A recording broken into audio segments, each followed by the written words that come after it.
Good evening. Welcome to Club Live. We are Club at 22, the Rangers podcast. As always, it's Friday night. We're live on YouTube. Please like and subscribe the channel. It doesn't cost you anything to do so. It helps us out massively. It allows you to get involved in the chat as well. And as our Rangers title aspirations come to a halt, we're obviously here tonight to talk about a build-up to a massive showpiece, end of season, Old Firm, Scottish Cup final, and here to talk myself through it. We have one of the biggest names in podcasts, Ali Pearson. How's it going, mate? Not too bad. It's weird, Nicky, to be honest. I mean, we're building up to a cup final with Rangers and Celtic in it, and you should be buzzing for it, but I'll be completely honest, I've got the same feeling I had before we went to Parkhead in the league. The exact same feeling. And I'm going to the games tomorrow, along with Scotia and Incarnate, but tomorrow morning I probably will have it, but at the moment I don't have that buzz that I should have going to it. And that's down to that group of players that have unfortunately let us down this season. Nah, no, mate. I think I'm the same as you. I think a lot of the fans' energy has probably been zapped out of us, hasn't it, over the last kind of 4 or 5 weeks now, which probably aligns with the energy levels that we're seeing from half the playing squad as well. I think the energy levels of them have dropped as well. So it's a table for two tonight. Obviously, we have Ryan's missing. I don't know, he's maybe on his monthly holiday. I don't know if he's maybe taking Jamie with him because he's out the game as well. As we've mentioned, Scott is taking a wee bit of time away from the pod just to focus on some family situation. And obviously, I'm sure everybody is well aware, we've obviously taken the decision to cancel the live show as well. We've mentioned it on the previous few podcasts that it will not be going ahead. And yeah, just listen, if obviously the refunds, etc. I think Ali should all be processed by now, but likewise, if MD hasn't had a refund and are due one, please reach out to myself, Ali, any of the guys on our socials, and we'll be sure to sort that for you. Cool. So listen, it's just the two of us, but we have a pretty packed agenda. I'm hoping we'll obviously get through it relatively quickly, but for tonight, we're obviously going to touch base, just very conscious that we didn't have a podcast during the week. We will touch base on a quick review of obviously the Hearts result last week. We will touch on another individual and how his social media activity has somewhat again landed him in hot water. So we'll touch on that. There's quite a few things going on in terms of transfers. So we'll maybe have a quick delve into kind of some of the exciting names that are kind of been thrown about at the minute. We obviously have the Walter statue is scheduled to be unveiled tomorrow as well. We'll take a trip down memory lane. I think it's obviously we're building up to Old Firm Scottish Cup final tomorrow. 22 years since the last one, the Lovencrans final. So we'll take a trip down memory lane on that. We'll have a wee bit of fun just chatting about obviously that victory back in 2002. And then we'll bring you all back down to earth with the Clermont presser and build up obviously to the big one tomorrow. So lots to get through, but we'll obviously go to Hearts firstly. Ali, you obviously done the post-match, which is obviously a bit of a theme at the minute. You tend to just do all the post-matches. So we will do a very quick update on the Hearts game, mate. I'm conscious that, listen, it was a week ago, and secondly, probably nobody cares, right? It was a dead rubber game, and nobody really was that arsed about the result. I think on your post-match, mate, you probably summarised the way I would have. I don't think it was great. I don't think it was bad. I think one of the positives was we didn't allow them to go 2-0 ahead before we started playing. We only allowed them one goal this week. But obviously we got ourselves in a really strong position. We were 3-1 up. We've seen flashes of good play, good press, good energy, but mistakes killed us again, right? Poor defending, mistakes, allowed Hearts back into the game almost immediately to 3-2. And as you said on your post-match, Ali, you could tell the third goal was in the post, mate. I think the key thing for me, mate, and keen to get your view on this, Ali, is My concern with probably Hearts and probably even looking at the Dundee game the week before that is I tend to think it's quite hard to just switch on and off. That sort of momentum, the energy that you have, it's pretty difficult to just switch it on and off. And I get that it was a dead rubber game and the league was kind of gone probably before the Celtic game, to be honest, but it was certainly finished after the Celtic game. And you kind of get that motivations maybe dropped a wee bit, but whether you're playing professional football, junior football, amateur football, grassroots football, it's hard to just get up for a game, and that's what we need to do tomorrow. So I think one of the challenges for me, mate, or one of the things that maybe concerned me was that first half at Dundee, really, really poor. Even at Hearts, you maybe expect a bit of reaction, players playing for jerseys to try and get into the cup final squad or the cup final team. We probably didn't see it. I don't think there was really any standouts. And as I say, we have a massive task on our hand tomorrow, and you're asking these 11 or 14 or 15 players, whoever's going to be involved in the squad, to suddenly turn it on is quite a big ask, mate. But obviously you've had a week. Is there any further reflections on the Hearts game, mate, or anything else you want to kind of call out just in terms of the 3-3 result at Tynecastle? Not really, to be honest. I mean, I was glad I had a couple of bevies in me at the time watching that game, to be honest, Nicky. That got me through it. I was out with Scotia and Tommy. We actually watched it down the Loudon. Folk will be sick of me doing post-match reaction, Nicky. That's 3 in a trot I've done, but strap yourselves in, everyone. It's me tomorrow as well. So, 4 in a row. But the game was what it was. It was a kind of highlights of Rangers' season rolled into one game, Nicky, in terms of I thought we were all right in the first half. Missed some amount of Dessers, was having a Dessers day in terms of missing chances. Hearts had one chance, and the guy that takes the chances, Shankland, I think it was his 31st goal this season. Fantastic finish from him. Shocking defending for us. Just a ball through the middle of our centre halves. And they go 1 up. And after that, the second half, I thought Rangers were decent. And to go 3-1 up at that point, you thought, we'll just see the game out. And when it went 3-2 instantly, I turned to Scotia with, I think it was 6-7 minutes to go, and I says, they'll score a third. Guarantee it'll come. And then literally the last kick of the ball, it did. It was what it was. I did think some players that are getting a jersey in that game, they're playing for a cup final shirt, if you want to say, as you said, Nicky, because we're down to the bare bones. I thought guys like Scott Wright, there's a reason why Scott Wright doesn't start games unless it's at Hampden, because he's no use for me in a Rangers jersey starting games. I think he's an impact player, which he's seen. Raskin in the middle of the park, he's had a couple of games to show something. He's been all right, but that's where I'm at with him. Young Robbie Fraser, I thought was decent left back over 2 games, but overall, it was, you could tell it was an end of season game, Nicky. They just wanted it out of the way. The fans wanted it out of the way, and obviously the final's coming up. But it summed up our season basically in that one game. Nah, listen, I echo pretty much everything you've said, mate. I think one of the guys, I think it was Curry, just said in the comments there about, you obviously mentioned that maybe you expect people to get a bit of energy and try and grab the chance to get a cup final shirt. Curry makes a great point, right? We are absolutely crippled with this squad issue at the minute and our injuries. And half of these players will just get through the motions, right? Because they know they'll get picked for the final, right? There's no like there's another player or a youngster or whatever breathing down their neck. There's a core of probably 6 or 7 of these players that are right through the season, to be honest. No matter how bad they play, they're almost guaranteed to be on to have a shirt the following week, mate. So I think it is a great point. And obviously, it's something that we massively need to address, right? We speak a lot about how you need big squads to get you through, right? At Rangers, if you're competing on all 4 fronts right through towards the end, right? It's a 50 or 60 game season every single year.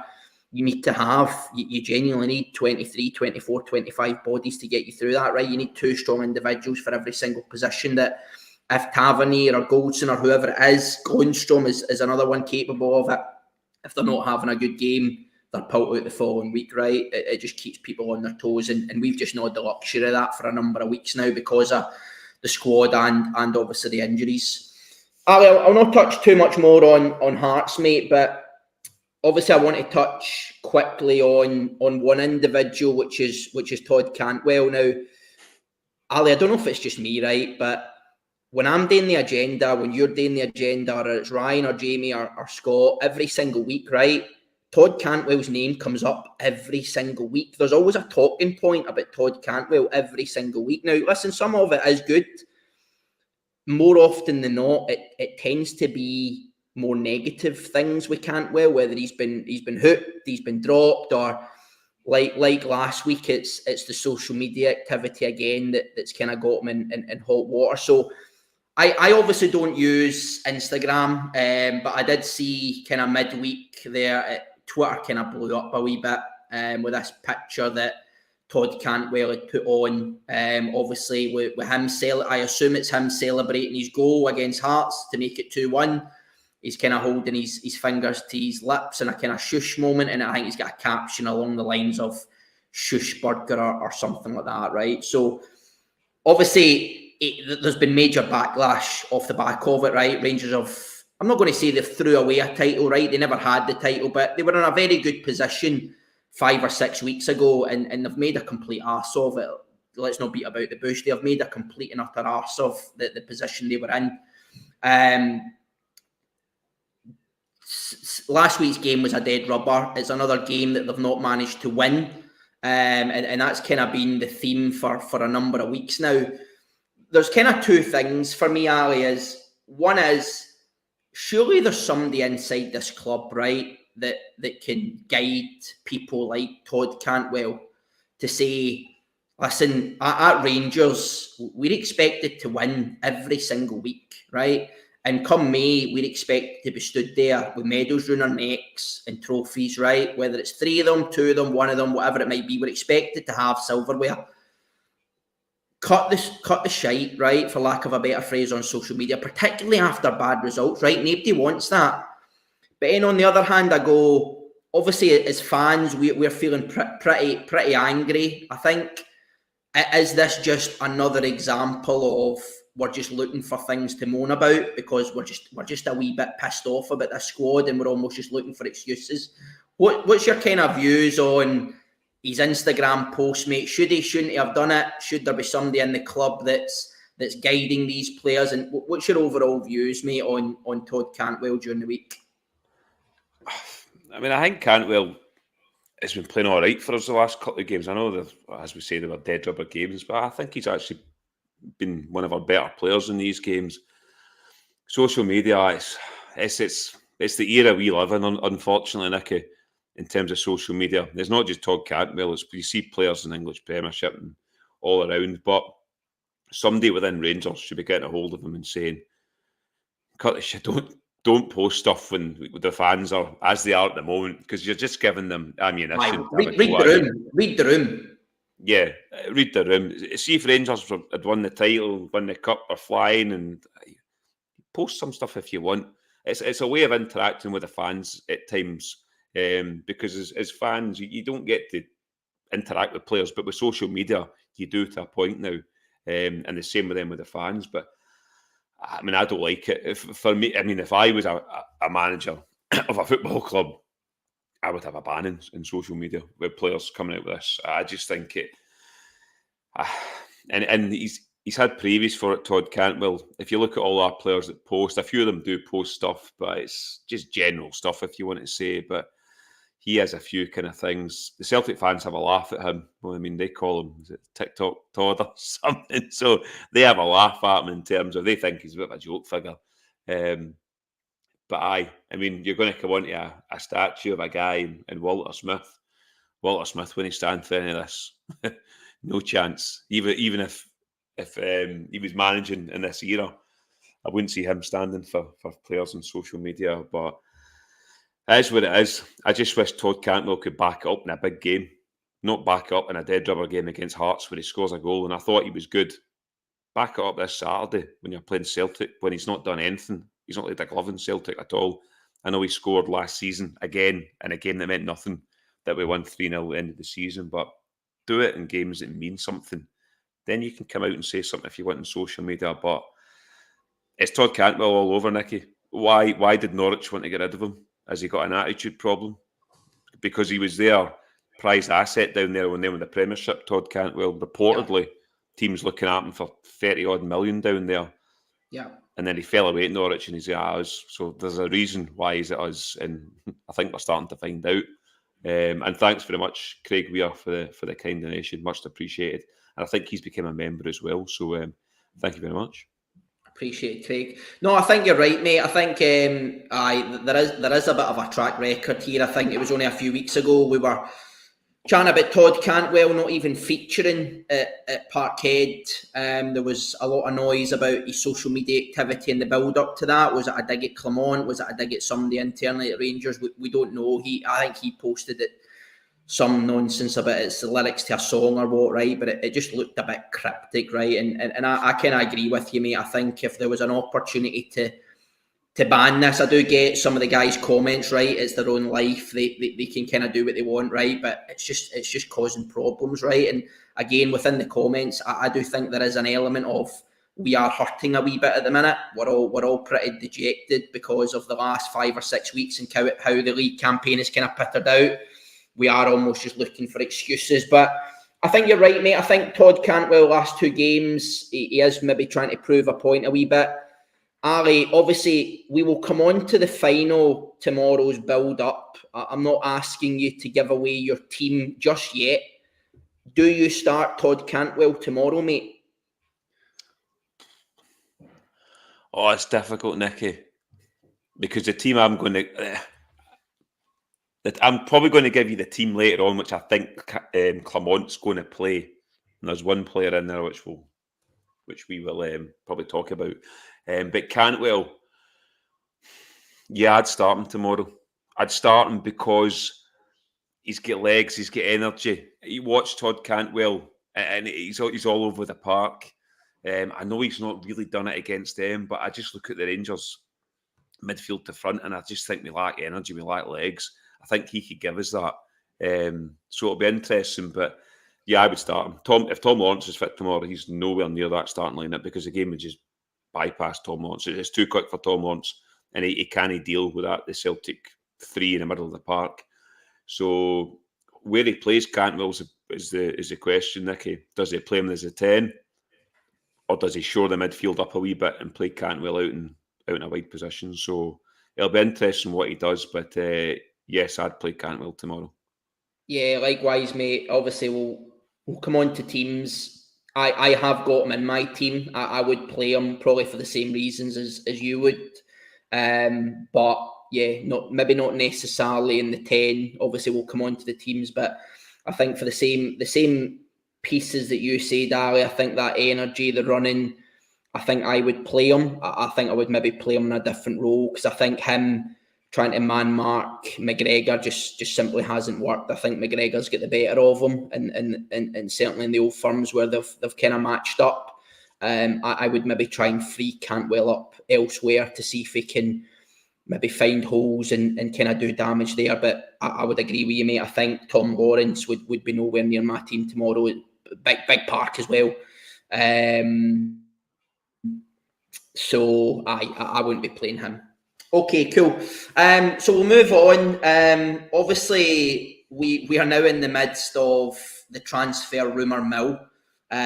Last week, Clement made comments about the team being at the end of the cycle. I think it was after the Hearts game. I think he made mention of wholesale changes. And very quickly, I thought to myself, we are going to be linked with every single player across Europe here because people know that Rangers are looking to make changes. And I did promise myself that I wouldn't get involved in any of these until they're stood at Ibrox or the Rangers training centre with a red, white and blue scarf above their head. And yet midweek I find myself 45 minutes deep in YouTube videos of said individuals and who's rumoured. But Ali, I think that the big 2 names that are making noise at the minute is obviously the boy Hefty or Jefty. Yeah. The kind of left back who I think is Brazilian. I think his home team is Fluminense.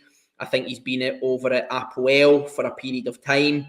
2 million quid or €2 million. I'm not sure which they're both pretty similar in the same sort of bracket anyway, but that appears to be the rumoured number. I read an article today in the Daily Record, I can't remember who it was, but somebody who had either played against them or seen him play and said, we've got the left-sided James Tavernier, which I'm sure Ryan will be absolutely delighted about. But that's the way he looks. He looks fast, right? He looks aggressive. He looks attacking. Obviously, news has come out, Ali, about Yilmaz again. Apparently injured. Whether it's rumours, whether he's actually injured, I don't know. But he's a problem at the minute, Ridvan Yilmaz. And I hate saying that. I know he's Ryan's boy. I think collectively across this podcast, we all like Yilmaz as well. You can see what he brings to this team in that period where Clermont racked up 12 or 13 wins. Ridvan was a big part of that. The difference he makes at left back compared to the likes of Borna Barisic is night and day, right? He gets you up the park. He's more aggressive at defending. He progresses play. He contributes to attacks. I think the only thing that Borna tops him at is probably crossing. But other than that, it's kind of night and day with Ridvan. But initial views of Hefty, Ryan. Sorry, Ali. I'm assuming you won't have seen much of him, but is he going to be the number one? Do you see him as an understudy of Yilmaz? What do we do with Yilmaz in the summer, mate? Just before I get on to that, Nicky, the gaffer has texted me to say someone, obviously the anonymous, has not put their name, has bought the podcast 5 coffees.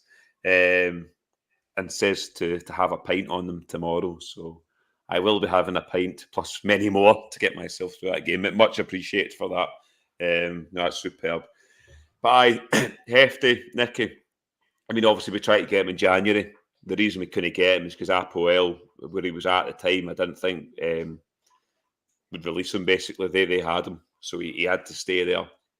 I think they tried to sign him there, but reportedly he's in Glasgow doing his medical at the moment, so I'd assume Rangers he will have the scarf above his head within the next day or so. We will see it, but yeah, he looks. I mean, I've looked at the YouTube videos, Nicky, which, as we say, YouTube makes everyone look brilliant, excluding us though. But he looks a modern day fullback, pace, can get up and down, can whip balls in, score. I mean, I've seen his highlight reels. I mean, he looks good. 20 years of age, Brazilian. Yeah, I think he'd be coming in. I'll be honest. I mean, you never know, but I think he'd be coming in as an understudy to somebody. Barisic is away. Yilmaz again. And I know Ryan's probably watching us somewhere. I know he was having a pint last time he posted in the group chat. But Yilmaz for me, I like Yilmaz. I think he's been really good for Rangers this season. I thought he's offered a new dimension to us down the left-hand side, the way he comes with a ball, the way he comes inside. I just think he changes the Rangers team sometimes when he's at that left-hand side slot. But he's so injury-prone. I mean, he's been injured about 3 times this season, Yilmaz, and he's, again, a big game's coming up, and it looks like he's not going to make it. He's injured again. I don't know what we would do with Yilmaz. It'd be interesting because Clermont wants to hammer them in pre-season. He's said this. They want to put them through a tough pre-season. Yeah. So these guys aren't going to be injured next season. So I would stick by Yilmaz for next season. The thing with Yilmaz is he's an asset for Rangers. He's played well this season. He's got himself back into Turkish national team. If somebody comes calling and offers us decent money for him in terms of our money back, probably plus more, Rangers will probably be there to deal with him, because it's money we can use to look elsewhere. Yeah. So it'll be interesting. At this present point, I'd keep Yilmaz for next season, get a proper pre-season under Clermont with him, and he's the number 1 for me next season, where Hefty is the number 2. Yeah, agreed, mate. I think the other thing with Ridvan, I think, correct me if I'm wrong, but Ridvan signed a 5-year deal, I'm sure, when he came. He's only 2 years into it. Yeah. He's still got 3 years left. You can almost, I think, take that risk again, that even if it maybe doesn't work out the way we'd hope next year, there's maybe options in January or maybe next summer where he's still got 2.5 years left on his contract. So you can still probably get your money back or even a profit. And as you say, mate, he is still highly thought of, I think, in Turkey, and I think there's a few teams in Germany that are fans as well.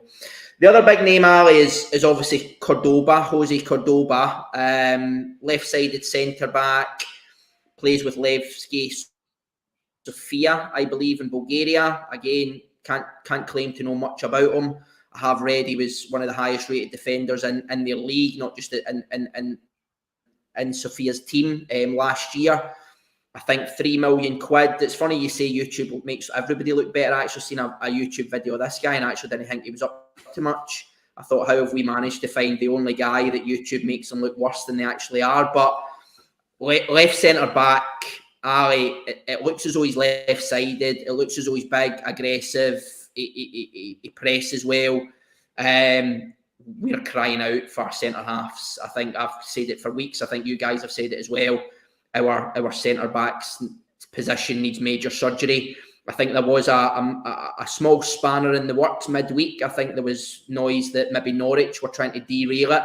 Whether or not that's true or whether it's agent play trying to get more money, I'm not too sure. But again, it looks like this one is progressing nicely and we'll maybe have a new centre back finally to come in for next season, mate.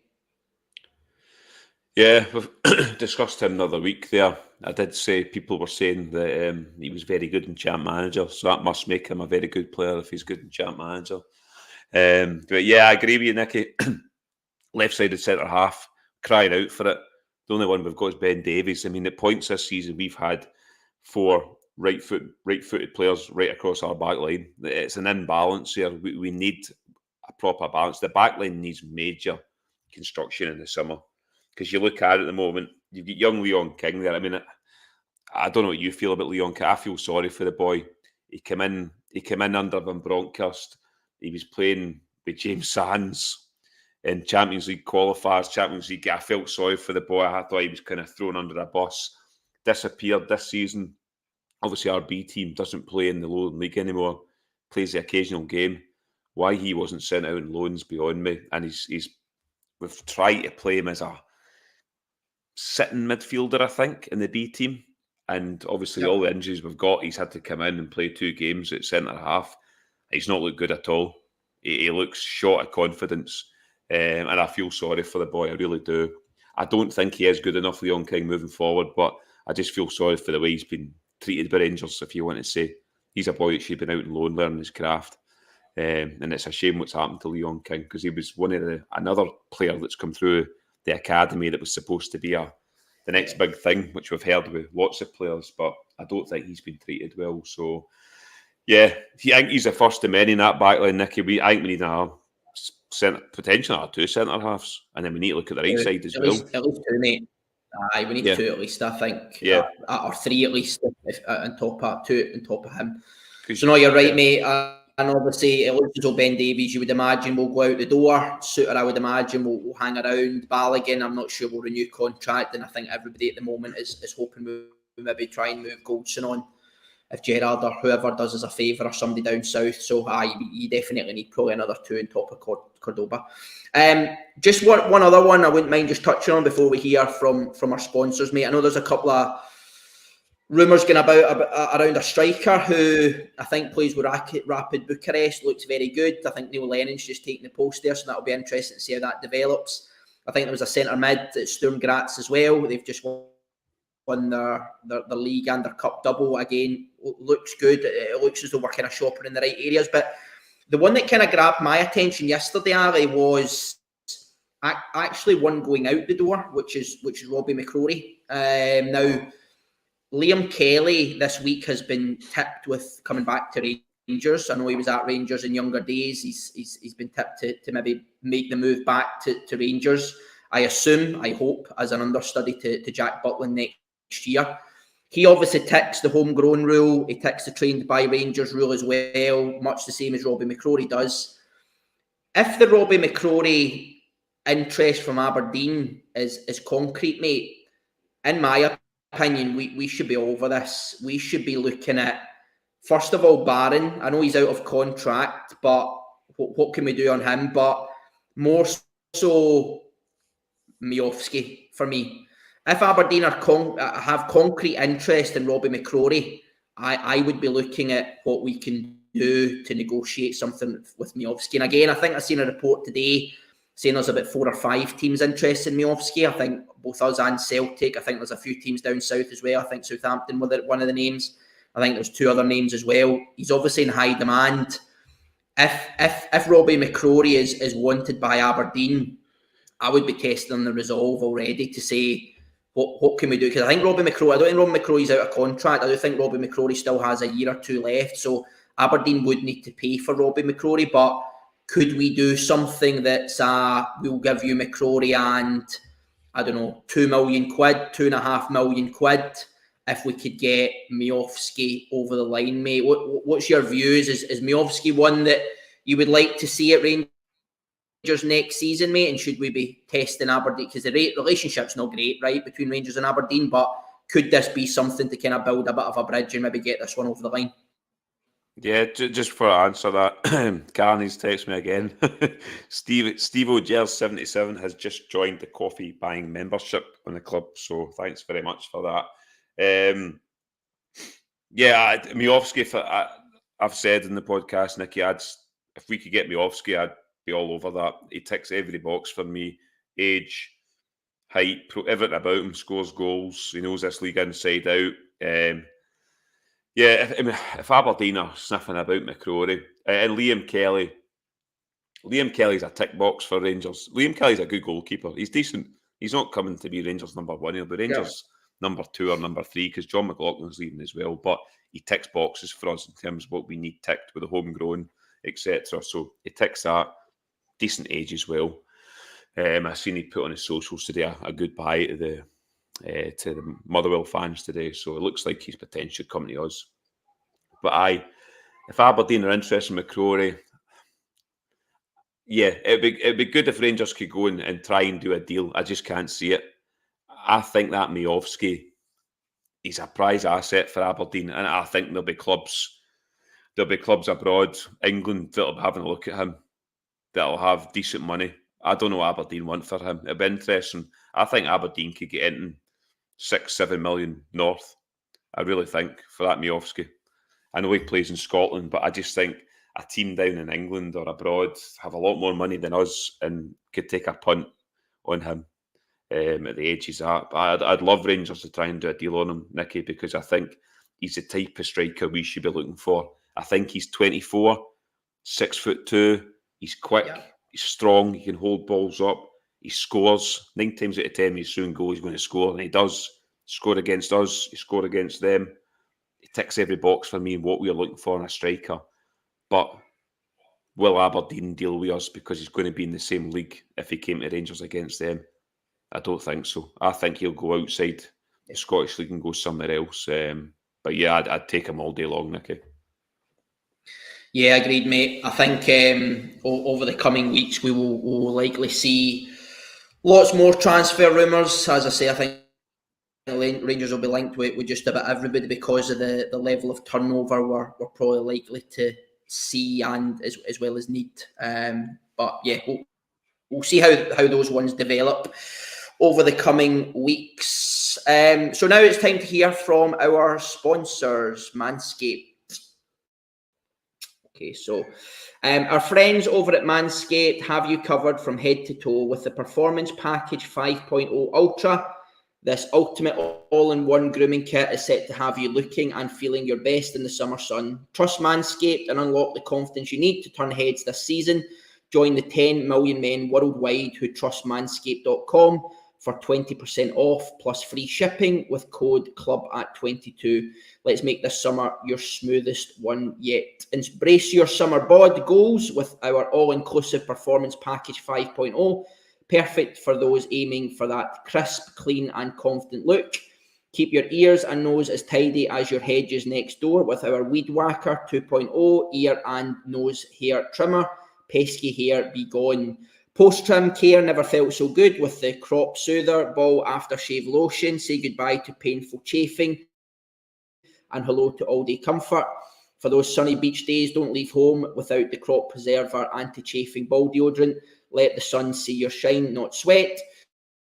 Your purchase comes as well with free Boxers 2.0 comfort and style that fit like a dream. And as I say, get 20% off and free shipping with the code club@22 at manscaped.com. That's 20% off and free shipping with the code club@22 at manscaped.com. The summer sun is here to stay, hopefully, so trust Manscaped to keep you looking your best this summer.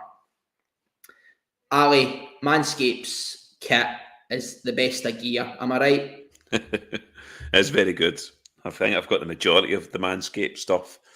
Yes, it's I think Ryan's favourite's the Weed Whacker one. But I know even the boxers are very good as well. But I know all their stuff's decent, their body wash and all that. But yes, thanks to Manscaped for supporting us. And if you do use the code, you're supporting the podcast as well. But yeah, thank you. You are indeed. And as I say, advocates of all their stuff. So have a wee look and check them out. Cool. So Ali, I want to move on just very quickly on the unveiling of the statue of Walter Smith. Long overdue. Probably nobody more deserving of a statue outside Ibrox at the minute. Certainly the greatest manager of modern times, of Rangers, 10 league titles, 5 Scottish Cups, 6 League Cups, European final. I believe the unveiling is tomorrow at 12. Again, we go back to the Todd Cantwell piece. Are we just looking for things to moan about at the minute? Personally, for me, I'm not sure tomorrow, 12 p.m, right before a cup final is the best way of doing it. And as Ryan so eloquently put, I've seen a few pictures circulating on Twitter early in the week, mate, that looked like they made the statue look like an extra from The Sopranos with a bag pulled over the top of it. Could we have done it? Could we have done it a wee bit better? Or again, are we just having a wee bit of a moan for the sake of having a moan, mate? Potentially. It's difficult because you need to get the statue there and it needs to be put in place and then unveiled. So, and where it sits, it's right in view where it sits. It's beside Edisman House and the Copeland stand as well. So it's difficult. I get what I mean. It doesn't look great, to be honest, in terms of what Ryan was saying. I get what Ryan's saying, but yeah, I don't know what else they could do. The only thing I can say about it is that everyone knows what image it's been taken from, what Walter Smith image it is. It's when he left Rangers. I think it was when he was walking in the park. I think it was Dundee United, the second last game of the season we played at Ibrox. I was there. It was absolutely pissing with rain from what I remember, and I'm sure it was a photo that was taken there. But it'll be good to see it there. I don't know. I mean, I'm down Paisley tomorrow, but I probably don't have enough time to go along and see it. There's a lot of people going there, but I will get along to see it.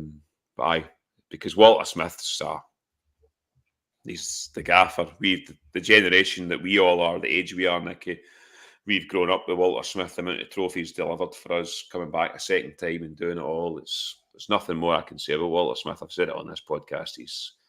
He just is Rangers. Symbolises Rangers for me. The way he conducted himself as a Rangers manager too, and he has respect from that other side of the city as well. So I'll look forward to see the statue of Walter Smith, and it'll be good going to Ibrox and seeing him there all the time. Aye, no, like I say, there's nobody more deserving, I think, of a statue, mate. And like you say, I think our generation, certainly us growing up, probably experienced some of his best moments. Favourite Walter moment, Ali, or a Walter team moment? Any faves that stick out for you, mate? Oof. There's lots. There's an image I've always got in my head, Nicky, of Walter Smith, and it's his first time at Ibrox. Rangers beat Celtic at Ibrox 3-1. It was 1 each, and he brought Eric Bo Anderson on in the last 10 minutes, and Bo Anderson scored 2 goals to make it 3-1. And there's an image I've always got in my head of Walter Smith running down the track with a big trench coat on, giving it that the fans. I always get that image in my head of Walter Smith. But there's tons. I mean, the Chick Young interview was brilliant as well when he put him in his place and stuff. I've been lucky enough to meet him as well. Great guy. He'll talk to you as well. He's a fantastic guy. He's just a down-to-earth guy, to be honest. But there's too many. We could probably do a podcast on Walter Smith. We probably will, to be honest, in terms of greatest moments and greatest teams and goals, etc. But that's one that I've always got a vision of him running down the touchline, and I like that in a manager. Just showed what it meant to him. Aye, I think for me, mate, I think listen, I agree with those two. I think the one that probably stands out for me is those 7 minutes at Kilmarnock. To be honest, not necessarily the images of Smith, but I think you spoke about obviously the previous game at Ibrox. I think Dundee United, whatever. Obviously Smith had announced that he would be leaving at the end of that season, and nothing epitomised what Walter brought to us other than those 7 minutes. Right, there was no chance in hell those players were going to let somebody like Walter Smith down. And those, I mean, last game of the season, it could go either way. 7 minutes in, the league's done and dusted. Walter Smith's won his 10th league title. So I think, for me, that was one of the big moments for me, mate, because I think I just epitomised Smith and Smith's teams. They were never in a million years going to let him down on his final day. Cool. Right, Ali, a quick bit of fun, mate, before we bring everybody back down to earth with the build-up to tomorrow's game. Obviously, Old Firm Scottish Cup final, first time it's happened since 2002, 22 years. There is a lot of similarities in terms of what's going on then versus now. I think the previous year, Celtic had won a treble under Martin O'Neill. Dick Advocaat had obviously been replaced with Alex McLeish. Celtic obviously went on to win the title. Rangers won the cup double. Likewise, Celtic have won a treble last year. Celtic have won the title this year. Rangers have an opportunity to basically produce a mirror image of that and go away with a cup double. I'm not saying that we will then go on to win a treble next year as Alex McLeish did, but there are a lot of similarities. The team that day, Ali, was Kloss in goal, Morris Ross, Amoruso, Moore and Arthur Newman at the back. Ferguson, Ronald de Boer, Rickson, Lovenkrands, McCann, and Canidja. I think Canidja, if I remember correctly, got injured very quickly and was replaced by Arveladze, so I'm happy to involve him in this. What I'm keen to get your view on, mate, is there anybody in our squad at the minute that gets into that team, mate? And if you could select one or two of that team to play tomorrow, mate, who would it be and why? Into that team, players we've got at the moment. Jack Bolton's. Tavernier, sure. Jack Bolton's maybe got a chance. But saying how Kloss was in goal, wasn't he? Kloss that day, mate, yeah. I mean, he's a fantastic goalkeeper, Stefan. Good shot stopper. Wasn't he a tall goalkeeper, but he was fantastic, Stefan Kloss. But yeah, going through all the players, Nicky, I'll be honest, the players we've got at the moment, nah, none of them get near that team, to be honest. I'm just going through the players we've got at the moment, Nicky, and players that are potentially playing tomorrow. And Jack Bolton decides for me who's potentially getting in there. Nah, there's none of them. There's absolutely none of them. No. Don't come close to it. If you can take one or two out that team, mate, to go tomorrow, who would it be and why? Barry Ferguson, all day long. Choice, yeah. Because he's a type of midfielder we need at the moment. A guy that grabs the game by scruff of the neck. He did in that game when he stood up for that free kick and whipped it right in the back of the net. You know what it meant to him when he took his top off when he went in the crowd. But he's a guy if I could have a Barry Ferguson tomorrow, honestly, he's a guy for me I definitely have. And then also other guys you're looking at that team. Oh God, there's so many to pick from, Nicky. Do you see Amoruso played that game as well? Yeah. He did. I'd go for a big Amoruso at the back. Amoruso. I know he was occasionally a bomb scare at times, but I liked big Amo. Dig could come out with a ball. I would go with him. But there's lots of players there. Even Claudia Caniggia. Even Claudia Caniggia came to Rangers for Dundee.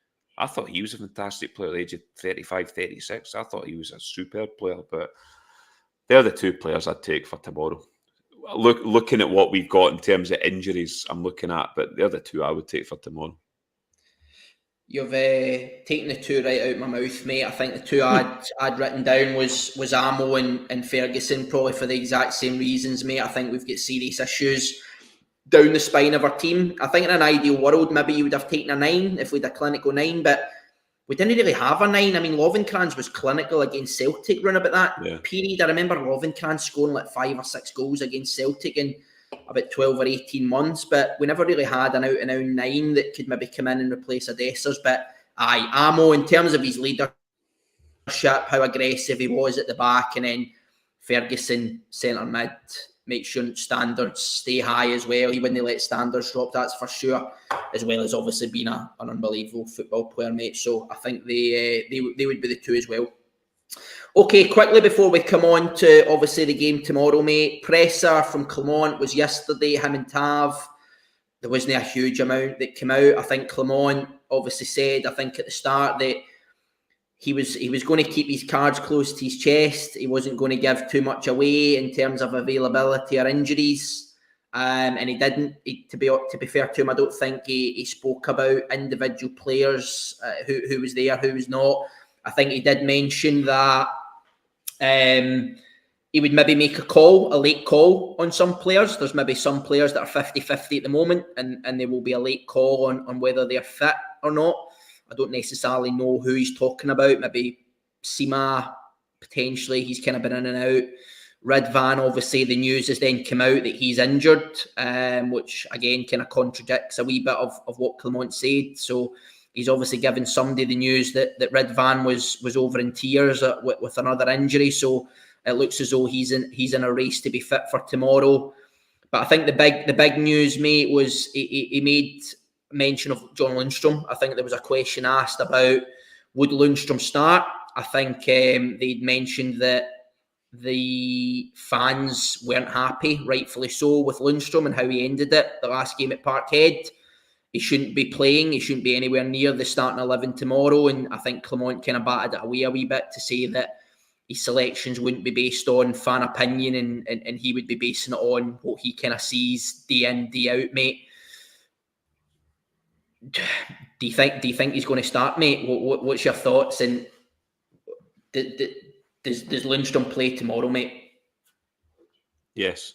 In terms what he said in that presser, Nicky, I know he didn't say he's in my team or he's not in my team, but from what I got from him and the way he answered it, yes, I think he'll play him tomorrow. And we all said weeks ago when Lundstrom did what he did against Celtic that it's a big call for Clermont. It'll show us as a set of fans what he's got in terms of, can he drop? I know he's dropped Goldson, but Lundstrom's a guy along with other players that have got other managers sacked. And if you back these players, you know what happens. Lundstrom's too slow for an Old Firm game for me. The problem we've got, Nicky, is we're down to the bare bones in the middle of the park. The guys that have come in, Raskin, for instance, hasn't he really done it for me? I'm not fussed on him. He's not. I've not looked at Raskin and went, aye, he's the guy we're missing. I just think, I just looked at the middle of the park for us against Hearts and I thought we looked lightweight in the middle of the park. I just looked at that Celtic midfield and I thought they'll just run over the top of us. So it'll be interesting what we say about it. But in terms of Lundstrom, yes, I think he will start him tomorrow. And as soon as we see him in the team sheet, the Rangers support, who are not in the best moods at the moment, will all look at each other tomorrow when we're in the pubs and stuff before the game and go, you just know. And the fans will be on Lundstrom straight away. See if he gives a slack ball or does something, they'll be on him straight away. It's up to Lundstrom to prove to us. If he starts tomorrow, which I think he will, it's up to him to prove. He's got one last game, or I hope he's got one last game in the Rangers jersey to go out and show. Because he won't want to go out of his Rangers career as that last game when he gets sent off. I'd like to not think that. I'd like to think he's got a bit of pride in himself. He'd want to come and show one last game that he's got it in a Rangers jersey. And it's up to him. Personally, I wouldn't play him. But I think Clermont will. Yeah. I think that's the big challenge, mate. I think you make brilliant points. It comes back to the quality of this squad, the availability of this squad. I don't think we're awash with options in centre mid. listen, when we come on to the teams, I'll tell you who I would play, and John Lundstrom wouldn't be in it. But whether Clement will pick the same team as me, I very much doubt, mate. I think with Lundstrom, I likewise also think he probably will come back in. I think the presser sounded as though he was almost setting the fans up for, here's the shock, by the way, he is going to come back into the team, because let's face it, he's been a mainstay for Clement. Since Clement's come in, John Lundstrom's been one of the first names on his team sheet every single week. I know his performances were good. They've kind of taken a dive. In fact, they've definitely taken a dive over the last 5 or 6 weeks, but he still remains part of that core 11 that Clement seems to play. So I too think that Lundstrom will come in tomorrow. Again, I also think he's too slow. I think the worrying thing for me is people are starting to ask questions of Clement. I think Clement's done a wonderful job to pull us back into a title race. He's not covered his selling glory the last 5 or 6 weeks with performances and some of the things he's maybe come out with in pressers and conferences, etc. But I do think playing Lundstrom tomorrow might tip a few fans, and I think it will be quite hard for him to win some of those fans back if he plays John Lundstrom. But we'll see what happens. Obviously tomorrow, mate, Scottish Cup final, 3 o'clock, Hampden, Old Firm, first time in 22 years. You touched on it briefly, mate. What are you expecting tomorrow, mate? Joey, be truthful here, Nicky, what I expect. Be truthful, mate. Be honest. We're honest guys on an honest podcast. If I'm being truthfully honest with myself, Nicky, I'm expecting a copy and paste job of what I've seen the previous Rangers Celtic games. I think they'll come out the traps as they do. We'll stand off them for 20 minutes.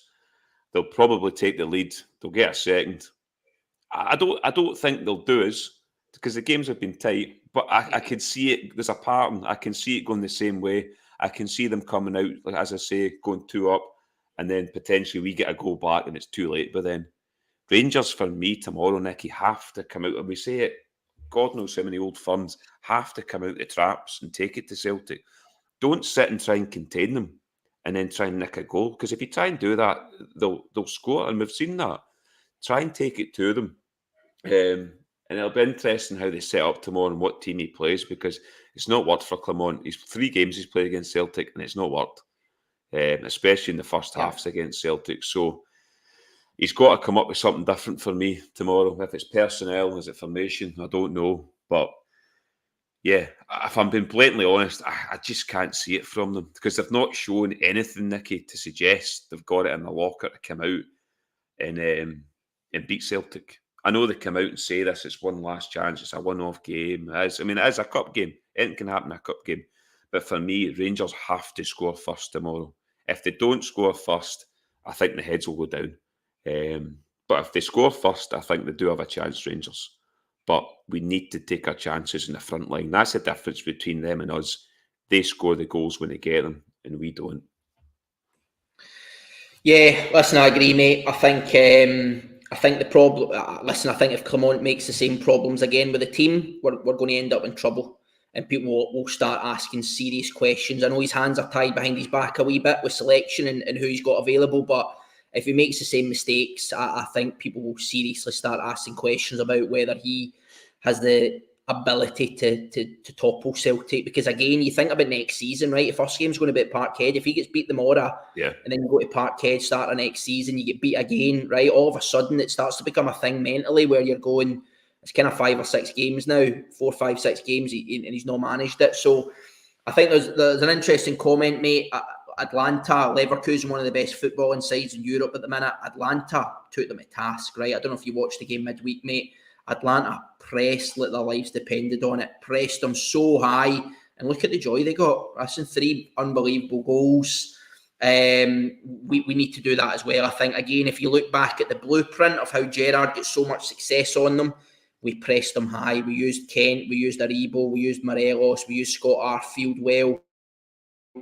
We pressed them very, very high, mate. But listen, I'll go first with teams and score. I'm conscious I've kind of went to you first on just about everything, mate. So I'm going to talk the team I would play.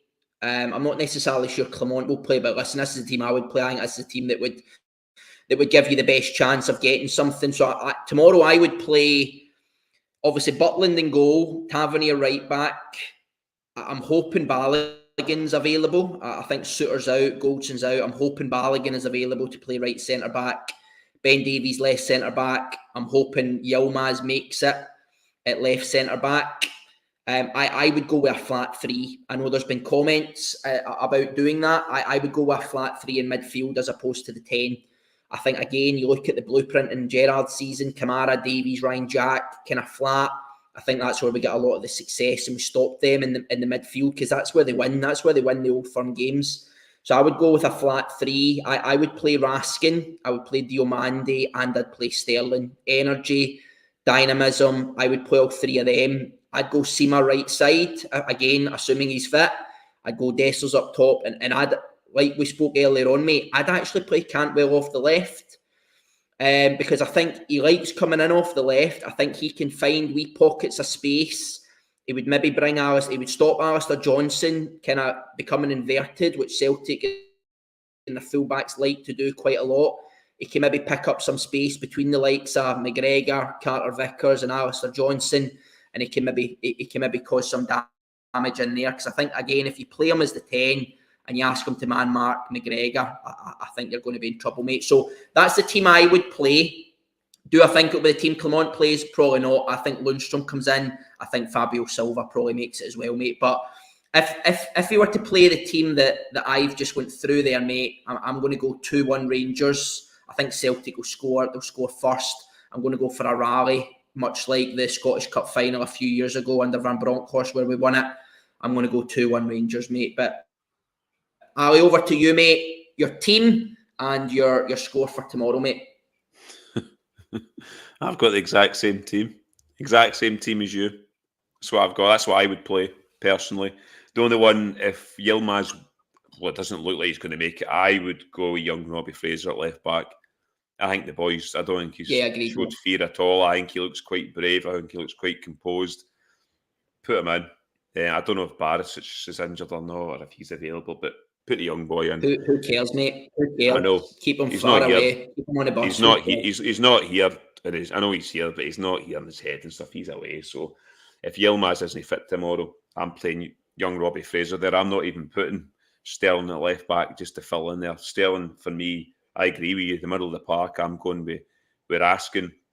I don't think it's been great. I don't think he's the answer for Rangers going forward, but for what we've got to pick for tomorrow, I'm going with him, Diamande and Sterling. Same thing. Legs, energy. We need to match them in the middle of the park. And I agree, Cantwell out wide as well, who I think can come inside as well and help too. So, yes, I would go with the exact same team. Do I think he's going to go that team, Nicky? No, I don't. I think he won't. I don't think he will. I think he'll line up as a three in the middle of the park of... It'll be Lundstrom, I don't know, Diamande and Cantwell, or maybe Raskin in there with Diamande and Cantwell wide. I don't know. Ross McCausland's one for me that I feel sorry for because he's played really well recently. I think he deserves to start, but he's not done it in Old Firm games for me, Ross McCausland. So I'd have him as an impact player. Thanks very much, Don Weiss, for the kind donation as well and becoming a member too. But tomorrow, yes, cup game. I'll try and stay positive here. I think it'll be one each after 90 minutes. They'll go into extra time and Rangers will win it in extra time. And it'll be Fabio Silva. I come off the bench and score the winner. Wow. There you go. Wow. Unbelievable. Okay. Well, listen, hopefully that comes through, mate. I just recall I didn't pick a scorer. I'm going to go D9, mate. He obviously got his goal at Parkhead against them. He's been unlucky with a few offside calls, etc., and goals getting chopped off. I'm going to go with D9 to score, not first, but certainly first for us. And then we'll maybe get a late winner. I'm not sure it'll be Fabio Silva, mind you, but hey-ho. Okay, listen, that will do us for tonight. Thanks to everybody Thanks to obviously all your comments, everybody who get involved. Thanks for all the donations, the coffee, the new members. Final plug for everybody to like and subscribe the channel. Ali Pearson, thank you very much for joining tonight, mate. No problem. Yeah, tomorrow. It's one last. This is the last time you'll see this Rangers team, Nicky. There will be major changes in the summer, which we need as a football club. But these set of players, Nicky, they've got one last chance. A cup double for me. The league's all the be all and end all, but they've got a chance to put a trophy in the cabinet for Rangers, and that's what Rangers are built on: is winning trophies. They've got a chance tomorrow at Hampden, so it's over to them. It's the fans. I don't think we have, as I said, much hope in terms of this group of players, but they've got one last chance before they leave Rangers to go out and show us, Nicky, that they have it in a one-off game against Celtic. And if they put the application and desire, they're technically a good football team, Rangers. They've got every chance of beating Celtic tomorrow, but they need to show it for the first whistle tomorrow, Nicky. So yes, as always, it is over to you, Rangers. Get that man, Ali Pearson, in the dressing room, mate. The last dance for these players, mate, to show us a bit of fighting spirit, mate. Now, listen, thanks, everybody. Obviously, we will be back. Ali, I think it's your good self that will be doing a reaction pod. Yes. You've obviously done the last three so eloquently, mate, that we're just keeping you doing them on yourself, mate. So now we'll look forward to that, and hopefully you will come with positive news, mate, to take us into the summer, and then into obviously give us a bit of a bounce into the start of next season as well. So thanks, everybody. We have been Club at 22, the Rangers podcast. Cheers all.